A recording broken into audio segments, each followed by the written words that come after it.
রাধা কৃষ্ণ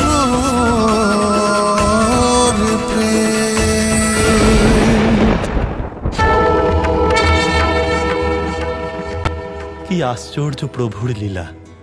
যে রেগে গেছিল সেই মান ভাঙাতে এসেছে। রাধা